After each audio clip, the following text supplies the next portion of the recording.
सोम के गले में जो ताबीज था उसका निशान और मगध का निशान एक जैसा था, जिसकी वजह से वो परेशान था कि आखिरकार उस निशान का उससे क्या संबंध है। वहीं पूरे मगध में ये खबर आग की तरह फैल रही थी कि सम्राट किसी राजकुमारी को लेकर वापस लौटे हैं जो बला की खूबसूरत है, लेकिन कौन है कोई नहीं जानता था। अब शाम का समय हो चुका था। सम्राट ने सबसे पहले एक विशाल सभा बुलवाई थी जिसमें मगध के सभी क्षेत्रों के राज्यपाल, प्रधानमंत्री और अमात्य उपस्थित थे। मगध के सभी सेनापति भी उस सभा में थे। राजगृह का महल काफी बड़ा था, इसलिए किस छोर पर क्या चल रहा है इस बात से निश्चिंत होकर सभी अपना कार्य कर सकते थे। इसलिए इतने सारे लोग के इकट्ठा होने के बावजूद भी आम्रपाली और बाकी सबको किसी भी तरह की हलचल की कोई खबर ही नहीं थी। उस वक्त आम्रपाली अपने कक्ष में ही थी, लेकिन दोनों रानियां आज सुबह से ही एक साथ थीं। रानी कौशला का रो रो कर बुरा हाल था, वो अपने कक्ष में थी। रानी चेलना ने उनसे कहा, रानी कौशला, पहले से ही उस आम्रपाली को रोकने के लिए इतनी सारी योजना बना रही थी, आपको हमें एक बार बताना तो चाहिए था ना। लेकिन रानी कौशला एकदम शांत बैठी हुई थी। रोने की वजह से उनकी आंखों का काजल फैल चुका था और बाल भी लगभग बिखर गए थे। भले ही रानी चेलना उनसे कह रही थी कि उन्हें बताना चाहिए था, पर उनका हृदय इस बात से खुश था कि अच्छा हुआ उन्होंने कुछ नहीं किया, वरना अभी तक सम्राट उन्हें भी महल से बाहर कर चुके होते। रानी कौशला ने कहा, हम इतनी आसानी से यहाँ से नहीं जाएंगे। सम्राट ने हमसे विवाह किया है, ना कि उस आम्रपाली से। हमारा बराबर का अधिकार है यहाँ पर, हम नहीं जाएंगे। वो ये कह ही रही थी कि तभी उनके कक्ष के द्वार से एक आवाज आई, क्षमा कीजिए रानी, लेकिन राजमाता का संदेश आया है। राजमाता का संदेश? ये सुनते ही दोनों रानियों के चेहरे एकदम से सन्न रह गए। उन दोनों ने एक दूसरे की तरफ संदेह भरी नजर से देखा। रानी चेलना ने जल्दी से उस दासी को संदेश अपने पास लाने के लिए इशारा किया। राजमाता के बारे में सुनकर रानी कौशला देवी के आंसू भी छुप गए थे। चेलना ने दासी को वहां से जाने के लिए कहा और फिर रानी कौशला से कहा, राजमाता ने क्या संदेश भेजा होगा? कहते हुए वो उनका संदेश खोल रही थी। रानी कौशला ने जोर देते हुए कहा, जल्दी पढ़ो। हाँ हाँ पढ़ रहे हैं, कहते हुए रानी चेलना के चेहरे पर पसीने की बूंदें थी, मानो संदेश नहीं बल्कि स्वयं राजमाता उनके सामने आकर खड़ी हो गई हो। उन्होंने जब संदेश को पढ़ा तो उनके चेहरे का रंग एकदम से उड़ गया। उन्हें इस तरह से घबराते हुए देख रानी कौशला ने कहा, क्या हुआ, कुछ बोलो भी, लेकिन ये मत कहना कि वो वापस आ रही हैं। रानी चेलना ने कौशला देवी की तरफ देखकर दर्द भरे स्वर से कहा, हाँ, और गले से एक घूंट उतारते हुए कहा, वो आ रही हैं। क्या ये आम्रपाली कम थी क्या जो एक नई मुसीबत आ रही है? कितनी मुश्किलों से उन्हें तीर्थ यात्रा करने के लिए भेजा था, लेकिन क्यों आ रही है वो? रानी कौशला ने पूछा। तो रानी चेलना ने कहा, उन्होंने लिखा है कि आखिर सम्राट वैशाली के साथ युद्ध क्यों कर रहे हैं और इसी वजह से वो मगध वापस लौट रही हैं। राजमाता वापस आ रही हैं। ये सुनकर उस पूरे कक्ष में एक भय का वातावरण बन चुका था। लेकिन तभी रानी चेलना कुछ सोचते हुए कहती हैं, आने दो उन्हें, वैसे भी इस बार हम उनके ध्यान का केंद्र नहीं होंगे। होगी तो वो आम्रपाली। उनके आने से एक बात का फायदा जरूर होगा, और वो ये कि जैसे ही उन्हें पता चलेगा कि आम्रपाली एक वेश्या है तो तुम भी जानती हो कि वो क्या करेंगी। रानी कौशला की बात सुनकर रानी चेलना के चेहरे पर एक उम्मीद भरे भाव उभर आए, लेकिन कहीं ना कहीं उन दोनों के अंदर अभी भी उनके नाम का डर समाया हुआ था। राजमाता के आने की खबर से ही रानी कौशला देवी और रानी चेलना कांप रही थीं। वहीं मगध के लोगों से अनजान आम्रपाली अपने कक्ष में परेशान हो रही थी। उसे वहां बिल्कुल भी अच्छा नहीं लग रहा था। तभी विशाखा अंतेनाग के साथ आम्रपाली के पास आई। अंतेनाग और विशाखा की पोशाक अब पूरी तरह से बदल चुकी थी। उन्होंने मगध के अनुसार एक समान पोशाक पहन रखे थे।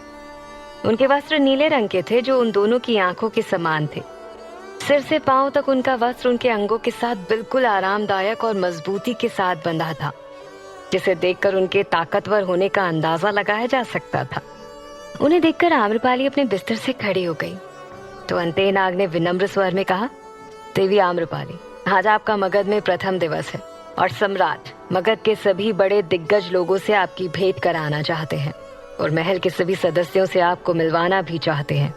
इसलिए अभी आप हमारे साथ तैयार होकर मगध की सभा में चल रही हैं आम्रपाली। अंतेनाग अपनी बात कर ही रहे थे कि तभी सम्राट उसकी बात को बीच में काटते हुए आम्रपाली के कक्ष में आ गए। उनकी आवाज सुनकर कक्ष में उपस्थित सभी लोग उनकी तरफ देखने लगे। आम्रपाली की नजर जब उन पर पड़ी तो उन्हें देखकर उसकी आंखें आश्चर्य में बदल गई, जैसे उसने कुछ अलग ही देख लिया हो। सम्राट ने अपना वास्तविक भेष धारण कर रखा था। पहली बार आज आम्रपाली ने उनका ये रूप देखा था और वो उन्हें देखती रह गई। सम्राट ने दिखने में काफी आरामदायक वस्त्र पहन रखे थे, लेकिन उनको इस तरह से सिला गया था कि वो पोशाक अपनी महंगी राशि छाप छोड़ रही थी। उनके गले और कान में एक समान दिखने वाले आभूषण थे और माथे पर लाल रंग का तिलक। सबसे महत्वपूर्ण सिर पर उनका ताज था, जिसे सोने से ढाला गया था और उस ताज के बीच में लाल रंग का रत्न लगा हुआ था। तभी सम्राट आम्रपाली के पास चलकर आए। उस वक्त आम्रपाली सम्राट की तरफ बड़े ध्यान से देख रही थी। सम्राट उसके सामने खड़े होते हुए अपनेपन के भाव से कहते हैं, आम्रपाली, आपको यहाँ डरने की बिल्कुल आवश्यकता नहीं है। जिस तरह वैशाली में आपने हमें अपनापन दिया था, ठीक उसी तरह ही यहाँ पर सब आपके अपने हैं और ये पूरा मगध भी आपका ही है। और यदि कोई परेशानी भी हो तो हम हैं यहाँ पर। पूरे भारतवर्ष के लिए हम सम्राट अवश्य हैं, परंतु आपके लिए आज भी वही व्यापारी हैं। सम्राट आम्रपाली से बोल रहे थे, लेकिन आम्रपाली का ध्यान भानु प्रताप पर था, जो एक साधारण व्यापारी के भेष में उससे मिलने आते थे। और दिन से रात हो जाती थी, लेकिन उनके साथ बिताए वक्त का आम्रपाली को पता नहीं चलता था। और आज वही व्यापारी सम्राट की तरह उसके सामने खड़े थे। तभी सम्राट ने आखिरी बार आम्रपाली से कहा, तो फिर ठीक है आम्रपाली, आप जल्दी से तैयार हो जाइए, सभा में सब आपका इंतजार कर रहे हैं।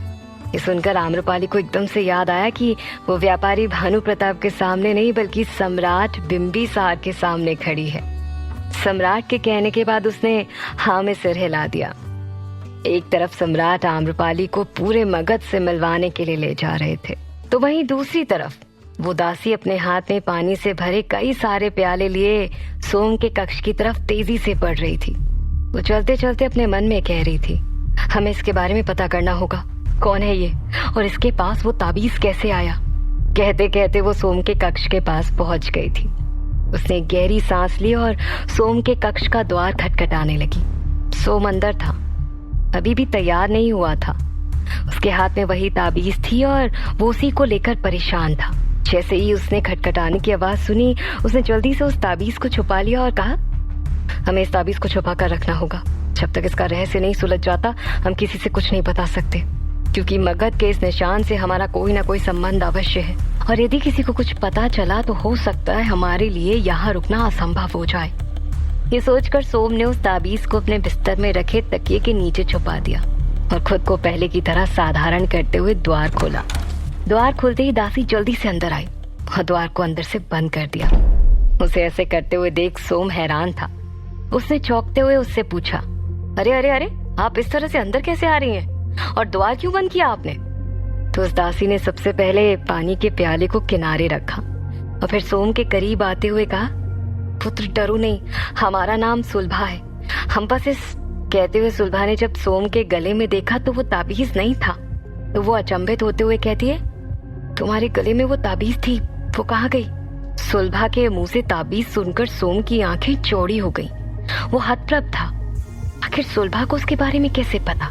लेकिन इन सब से अनजान बनते हुए उसने कहा, आप किस ताबीज की बात कर रही हैं? हमारे पास कोई ताबीज नहीं। तो सुलभा ने कहा, नहीं, हमारी आंखें धोखा नहीं खा सकती, तो तुम्हारे गले में ही था, सच सच बताओ वो ताबीज कहाँ है? सोम शांत खड़ा था, कुछ नहीं बोल रहा था। उसे समझ नहीं आ रहा था कि वो उस ताबीज के बारे में उसे बताए या फिर ना बताए, लेकिन जिस तरह से वो परेशान हो रही थी उसे देखकर सोम इतना तो समझ गया था कि अवश्य ही कुछ बहुत बड़ी बात है। सुलभा इधर से उधर उस ताबीज को ढूंढने लगी। जितना सोम उस रहस्य को जानने के लिए परेशान हो रहा था, उससे कहीं ज्यादा सुलभा को परेशान देखकर उसने कहा, आपको वो ताबीज क्यों चाहिए? क्या जानती हैं आप उसके बारे में? सोम के सवाल से सुलभा दोबारा उसके पास आई और इसके दोनों बाजुओं को पकड़ते हुए रहस्यमयी ढंग से कहती है, क्या तुम्हें उसके बारे में कुछ भी नहीं पता? तो फिर वो तुम्हें कैसे मिली? और हमारी जवाब सुनने से पहले तुम बताओ कि तुम उस ताबीज के बारे में क्या जानते हो? उस ताबीज के बारे में सोचते हुए सोम के चेहरे के भाव मायूसी में छाने लगे और उसने कहा, बचपन से ही वो ताबीज हमारे गले में है, इसके अलावा हमें कुछ भी नहीं पता उसके बारे में। सोम ने जब ऐसा कहा तो सुलभा अपनी आंखें बड़ी करते हुए उससे कहती है, बचपन से वो ताबीज तुम्हारे पास है और तुम्हें उसके बारे में कुछ भी नहीं पता? पुत्र, वो ताबीज बहुत महत्वपूर्ण है, वो हमारी। इससे पहले सुलभा आगे कुछ बोल पाती, सोम के दरवाजे पर किसी ने दस्तक दी। खटखटाने की आवाज सुनकर सुलभा तुरंत सतर्क हो गई और तेजी से चलते हुए दरवाजे की तरफ जाने लगी। वहां से जाते हुए वो सोम से कहती है, आज रात भोजन के पश्चात दास भवन में आकर हमसे मिलो। उस ताबीज के बारे में तुम्हारा जानना अति आवश्यक है। ये बोलकर जब सुलभा ने द्वार खोला तो सामने राजकुमारी मुकुंदा खड़ी थी। राजकुमारी को नमन कर सुलभा वहां से चुपचाप चली गई, लेकिन एक दासी का इस तरह बंद द्वार करके अंदर जो सोम से मिलना राजकुमारी को ठीक नहीं लगा। एक तरफ सोम अपने ताबीज के रहस्य के करीब था, तो दूसरी तरफ आम्रपाली ने सम्राट, जो कि उसे लेने के लिए आए थे, उनसे कहा, सम्राट बिंबिसार जी, आप दरबार में चलिए, हम तैयार होकर विशाखा के साथ आते हैं। लेकिन अंतेनाग ने उसकी बात को काटते हुए कहा, क्षमा कीजिएगा देवी आम्रपाली, परंतु इस वक्त विशाखा का जाना अति महत्वपूर्ण है, इसलिए हम आपका बाहर इंतजार करते हैं। आम्रपाली को इससे कोई आपत्ति नहीं थी, इसलिए विशाखा और सम्राट बिंबिसार वहां से जाने लगे। लेकिन जब सम्राट वहां से जा रहे थे तो आम्रपाली उनकी तरफ देख रही थी। सम्राट के हाथ अभी भी जले हुए थे और उनमें छाले पड़ चुके थे। वो देखकर आम्रपाली का हृदय अंदर से मचल उठा। उसने अपने मन में कहा, क्या सम्राट के जख्म हमारे अलावा किसी और को भी दिखाई नहीं दिए? उनके हाथ में छाले पड़ गए हैं। देखते देखते सम्राट कक्ष से बाहर चले गए। तभी अंतेनाग भी आम्रपाली को जल्दी से तैयार होने का कहकर कक्ष के द्वार पर आकर खड़ा हो गया। कुछ ही देर में आम्रपाली सभा के लिए तैयार हो गई।